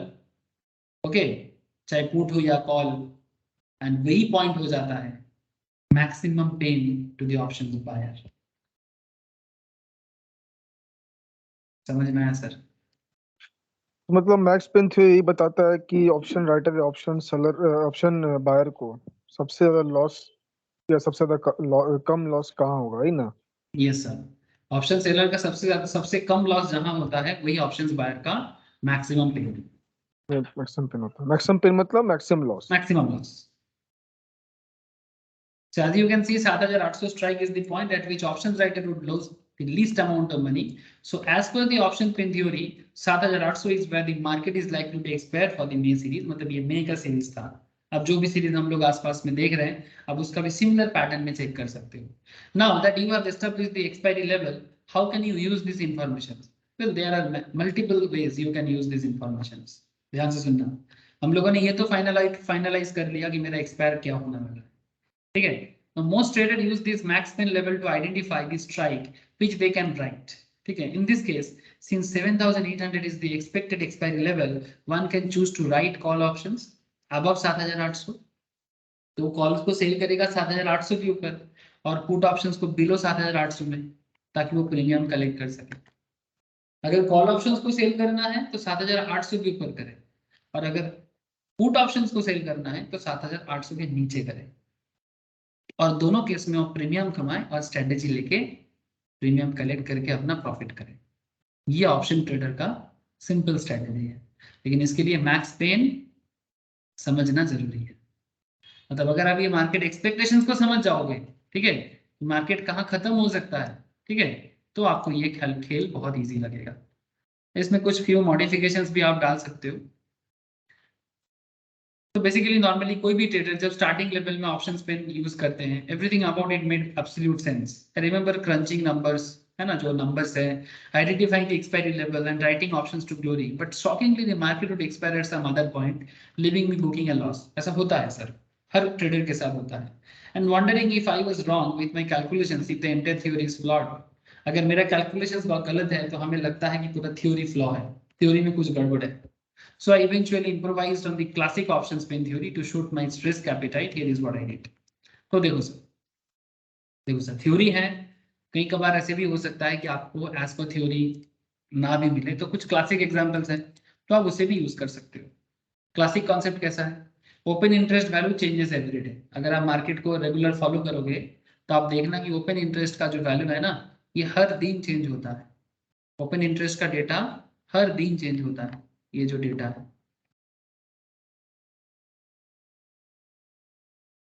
ये जो ओपन इंटरेस्ट का डेटा है ना, ये डेली चेंज होता है, डेली, ठीक है। अब सवाल ये उठता है कि जो डेली चेंज होने वाला ओपन इंटरेस्ट है, इसमें हम लोग ट्रेड का कॉन्सेप्ट कैसे बनाएं? This means the option pin could suggest 7,800 as the expiry level on 10th of May and may very well suggest 8,000 on 20th of May। मतलब हो सकता है कि ऑप्शन पिन मुझे सजेस्ट कर रहा है कि 10th में एक्सपायरी में 7,800 मेरा एक्सपायरी बनेगा, लेकिन 20th में को बता रहे 8,000 एक्सपायरी बनेगा। I froze on a particular day for the month to run these computations. I prefer doing this when there are only 15 days to expiry. तो बात ये sir, I identify the expiry value as per the regular option pin method. So I would add 5% safety buffer. Buffer मतलब जो emergency में use होता है। So at 15 days to expiry, the theory suggests 7,800 as expiry. Then I would add a 5% safety buffer. This should make the expiry value 7,800 plus 5%. मतलब 7,800 के ऊपर 5% add करो तो 8,190 या 8,200 आने वाला है, जो आपका स्ट्राइक होना चाहिए। I would expect the market to expire at any point between 7,800 to 8,200। अब आप इसमें थोड़ा सा खेल सकते हो। मतलब 7,800 का आपको मैक्स पेन के थ्रू से मिल गया था, अब 5% बफर लेके, जो एक क्लासिकल कॉन्सेप्ट है, ये 5% बफर एक क्लासिकल थ्योरी है, क्लासिकल मैक्स पेन थ्योरी, जिसमें 5% आप इमरजेंसी के लिए रख सकते हो कि हो सकता है कि मार्केट 5% डाउन या 5% अप हो, ठीक है। तो आप ऐसे समझ सकते हो कि मैक्स पेन अगर 7,800 है तो आप ऐड करो, डाउन नहीं, प्लस 5% कर दो, मतलब 7,800 से 8,200 के बीच में मार्केट एक्सपायर हो सकता है। So I would set up a strategies keeping this expiry range in mind, and my most favorite being to write call options beyond 8,200। तो अगर आपको क्लासिक में जाना है तो आप कॉल ऑप्शंस को राइट करोगे, मतलब सेल करोगे 8,200 के ऊपर, ठीक है। सिमिलरली आप पुट को भी सेल करोगे उसी हिसाब से 8,200 के नीचे।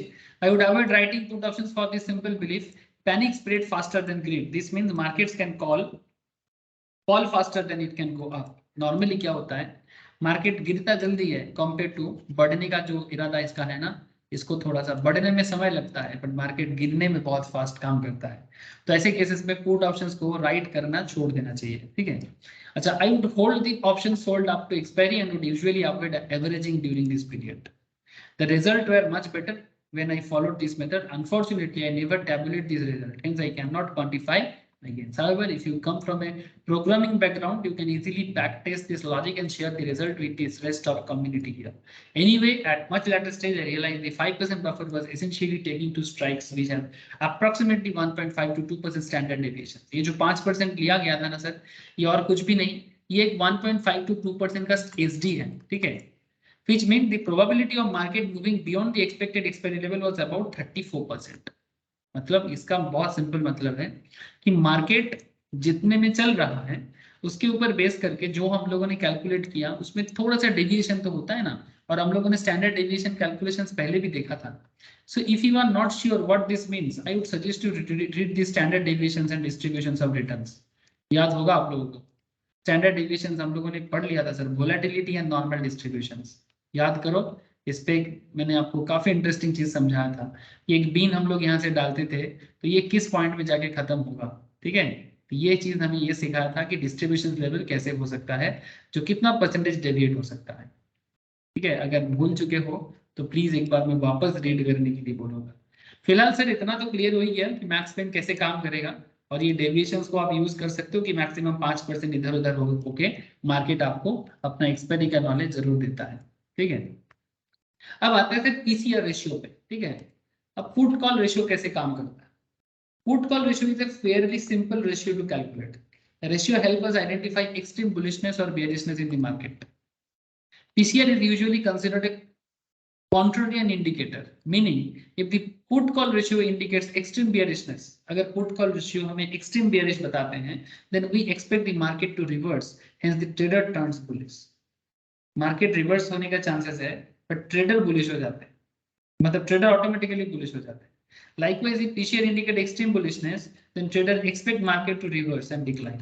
मतलब आप समझ रहे हो, अगर PCR इंडिकेट करता है मार्केट बुलिश होगा तो ट्रेडर एक्सपेक्ट करता है कि मार्केट रिवर्स जाएगा और डिक्लाइन करता है।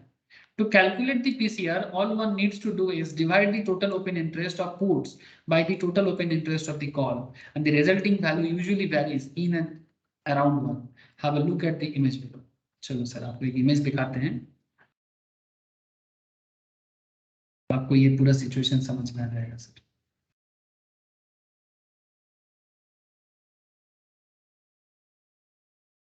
आप जरा देखें। अच्छा, ओपन इंटरेस्ट का डेटा को कैसे क्या यूज करना है मैं तो आपको बताया था।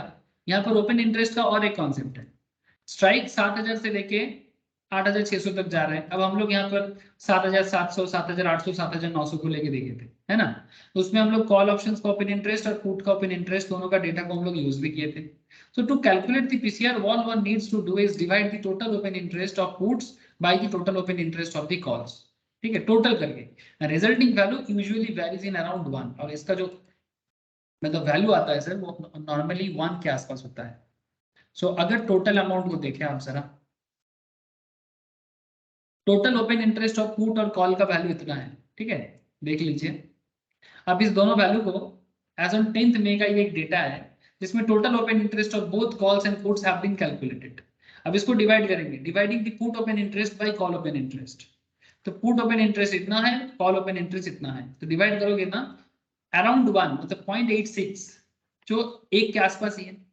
अगर पीसीआर वैल्यू अबव 1 है, से 1.3, अगर ये पीसीआर वैल्यू 1 के ऊपर होता then it suggests that there are more puts being bought compared to calls. अगर ये 1 के ऊपर जाता मतलब ग्रेटर देन 1 होता, इसका मतलब होता है there are more puts being bought compare to calls, call से ज्यादा पुट बाय किया गया है। This suggest that market have turned extremely bearish, और इसका मतलब है कि मार्केट अब बेयरिश होने वाला है।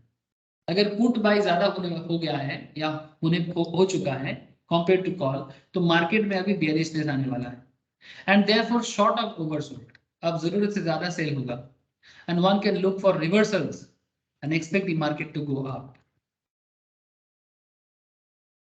अब लो पीसीआर क्या है, लो पीसीआर वैल्यू जैसे कि 0.5, and below indicates that there are more calls being bought compared to puts.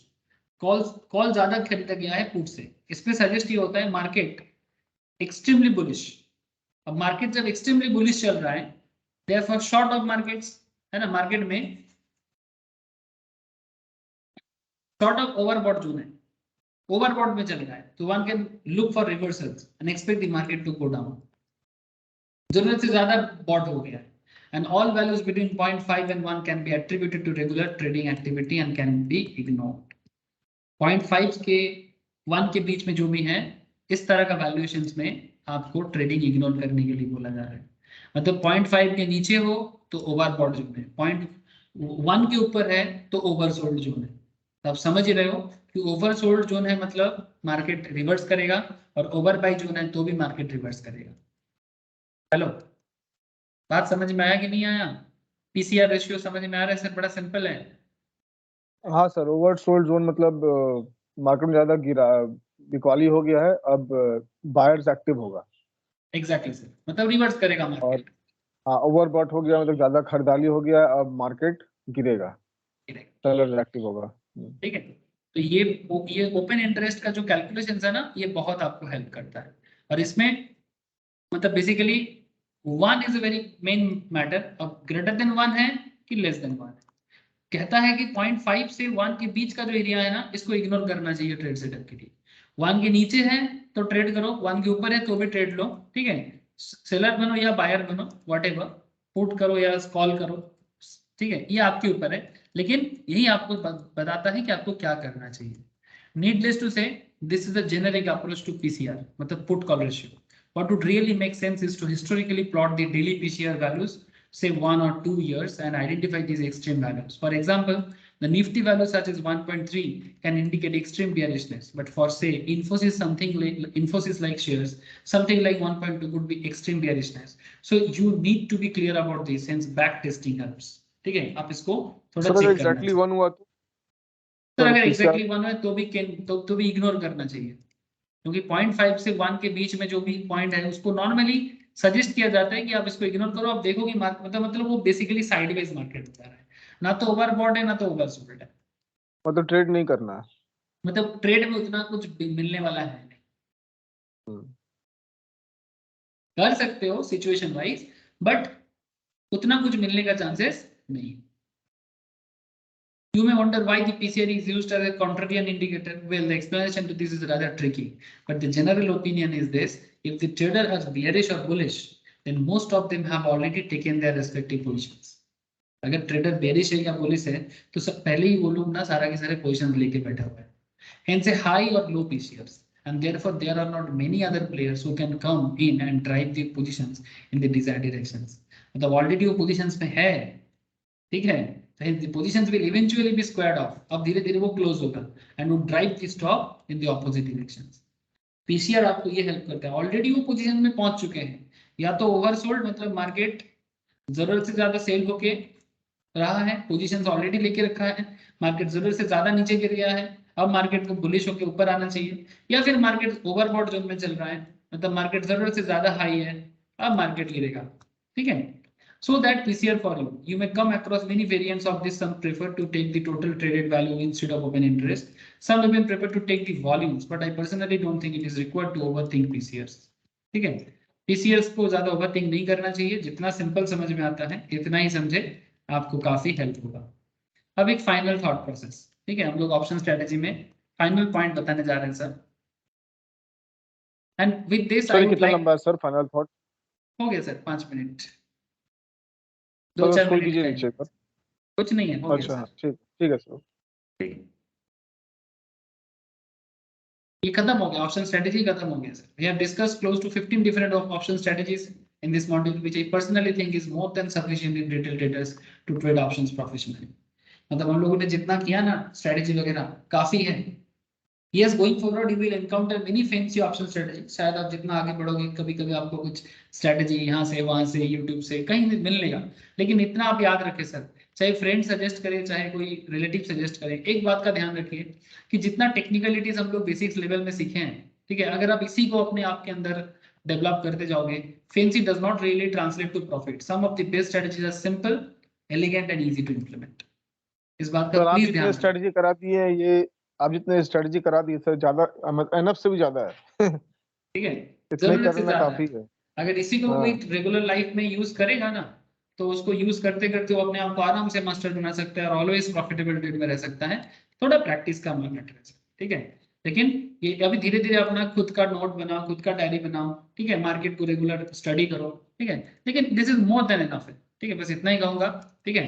अब बस एक ही बात है कि ऑप्शन स्ट्रेटेजी तो हम लोग कवर कर लिए हैं। अब आप लोग जो लोग एनआईएसएम का एग्जाम देना चाहते हो, वो एनआईएसएम के एग्जाम के लिए रेडी हो जाए, ठीक है। इक्विटी डेरिवेटिव का जो क्वेश्चंस मैंने आप लोगों को देके रखा उसको आप रेडी करें, और गुड लक सबके लिए है। आप प्रॉफिटेबल ट्रेड सर, करते बोल रहें। रहे हैं ये वाला बोलो ये सर। वाला ये वाला का आपका सब सर, बोलो सर, बोलो।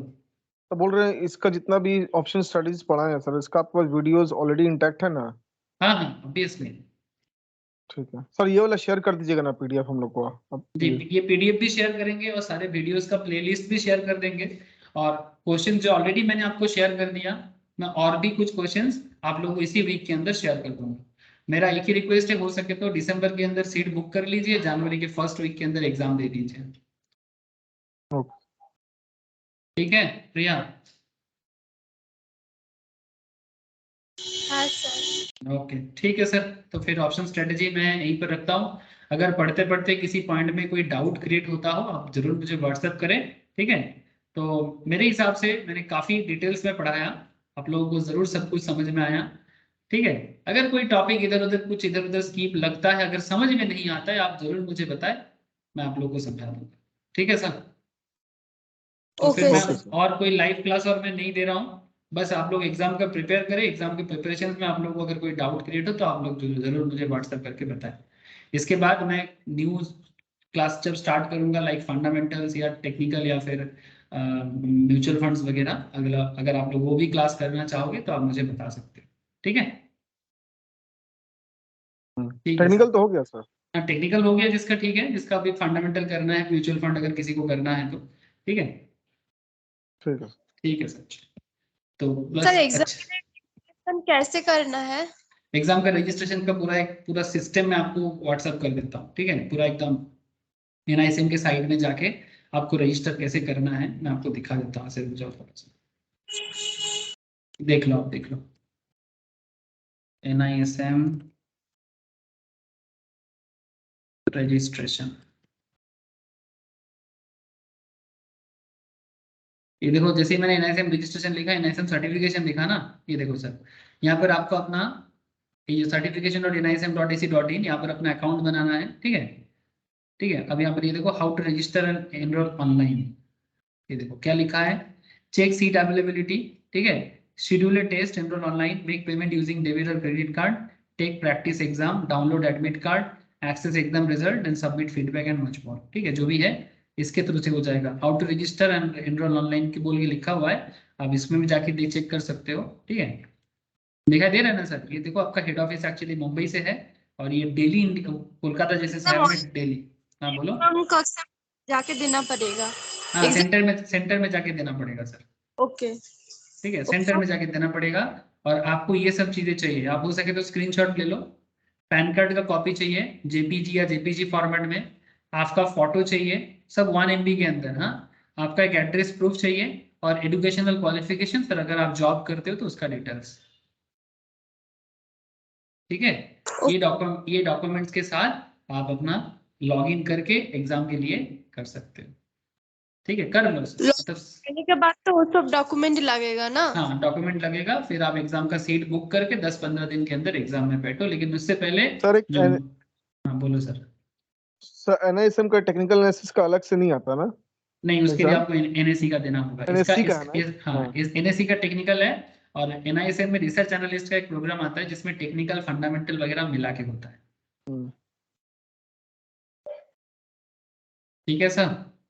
ठीक यहाँ है, पे रजिस्ट्रेशन के बाद, बोलो। हाँ यहाँ पे यहाँ पे रजिस्ट्रेशन के बाद आपको इंस्टीट्यूट की तरफ से, एनआईएसएम की तरफ से आपको जहाँ पर एग्जाम सेंटर गिरेगा उसका डिटेल्स बोल देगा, ठीक है। आपको सीट बुकिंग के लिए डेट भी वहां पर देगा, ठीक है। आप जिस डेट में एग्जाम देना चाहते हो वो डेट आपको मेंशन करेगा, और बस आपको एग्जाम एडमिट कार्ड डाउनलोड करके एग्जाम हॉल में जाके एग्जाम देना है। ऑनलाइन एग्जाम होता है। सर ठीक नंबर है ऑफ अटेम्प्ट कितना है sir? Sir, number of attempt इसमें कोई ऐसे लिमिट नहीं है। ठीक है, कोई लिमिट नहीं है, लेकिन एक बार एग्जाम देने के बाद अगर आप फेलियर होते तो आप फिर से रजिस्टर करके फिर से दे सकते हैं। लिमिट मतलब कुछ फिर से ऐसा पैसा लगेगा ना? हाँ, तो फीस जितना बार है ना। जितना बार एग्जाम देंगे उतना बार एग्जाम का फीस देना है। ठीक है सर, ऐसा क्यों करना है? एक बार अच्छे से पढ़ के जाना है और एक ही बार में क्लियर करना है। अटेम्प्ट के बारे में सोचना ही नहीं है।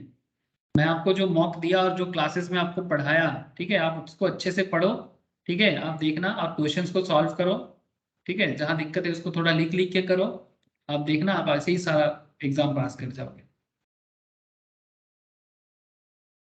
ओके ठीक है सर, सर। थैंक ठीक है सर, आप यू। स्टार्ट करो, स्टार्ट करो। फिलअप के टाइम कोर्स सिलेक्ट करने के लिए बोलेगा ना, हाँ उसका ऑप्शन रहेगा ना कौन सा ऑप्शन कोर्स। ऑप्शंस आएगा, इक्विटी डेरिवेटिव सीरीज 8 बोल के आएगा सर। हमको इक्विटी डेरिवेटिव सीरीज 8 सिलेक्ट करना है ना। जी जी जी। ओके। ठीक है, आप लोग करते रहो, अगर कहीं पर कोई डाउट रहेगा मैं बता दूँ। ठीक है, प्रिपरेशन स्टार्ट करो। ठीक है, बाय सर। हाँ चलो सर।